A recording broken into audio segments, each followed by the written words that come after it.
Ժամանակակից ազատ շուկայական հարաբերություններում բաժնետիրական ընկերությունները հանդիսանում են տնտեսության զարգացման խթանող ուժերից մեկը։ Բաժնետիրական ընկերությունների գործունեությունը ուղղակիորեն կապված է ֆինանսական շուկաներում առկա հնարավոր ռիսկերի, շահույթի մաքսիմալացման, ներդրումային հետագա հնարավորությունների, ինչպես նաև շահագրգիռ կողմերի, բաժնետերերի, ներդրողների շահերի պաշտպանման հետ։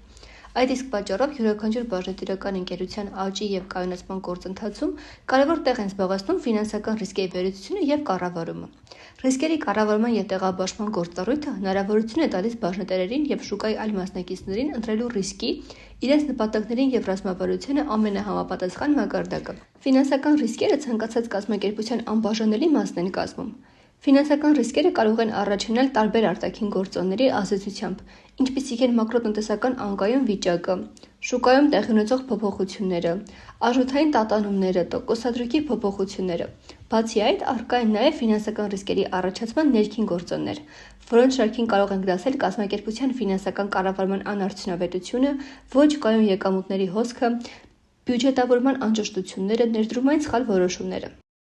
Բաժնետիրական ընկերությունների ֆինանսական ռիսկերը կարելի է խմբավորել ըստ մի քանի հիմնական դասերի՝ շուկայական ռիսկեր, վարկային ռիսկեր, լիկվիդայնության ռիսկեր, գործառնական ռիսկեր, կապիտալի համարժեքության ռիսկեր, ռազմավարական բիզնես մոդելի ռիսկեր։ Յուրաքանչյուր ռիսկային գործոն ունի իրեն բնորոշ առանձնահատկությունները, որոնք պետք է մանրամասն վերլուծվեն և կառավարվեն, որպեսզի ընկերությունը կարողանա ապահովել իր ֆինանսական կայունությունը և երկարաժամկետ շահութաբերությունը։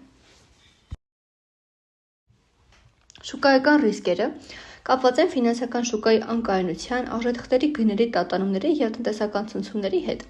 Շուկայական ռիսկի քանակական գնահատական ստանալու համար կարելի է օգտվել ռիսկի չափերից, ինչպիսիք են կորուստի ռիսկի ենթակա արժեքը, ժամկետայնությունը և ստանդարտ շեղումը։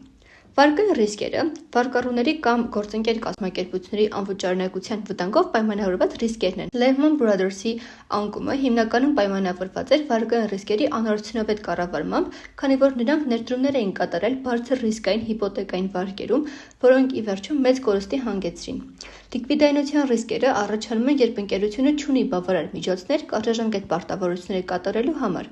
2008 թվականի ճգնաժամի ընթացքում Northern Rock բրիտանական բանկը բախվեց լիկվիդայնության խնդրին։ Ֆինանսական ռիսկերի կառավարման արդյունավետ մեթոդները ներառում են ռիսկերի բացահայտումը, գնահատումը, մեղման ռազմավարությունների մշակումը և դրանց շարունակական վերահսկողությունը,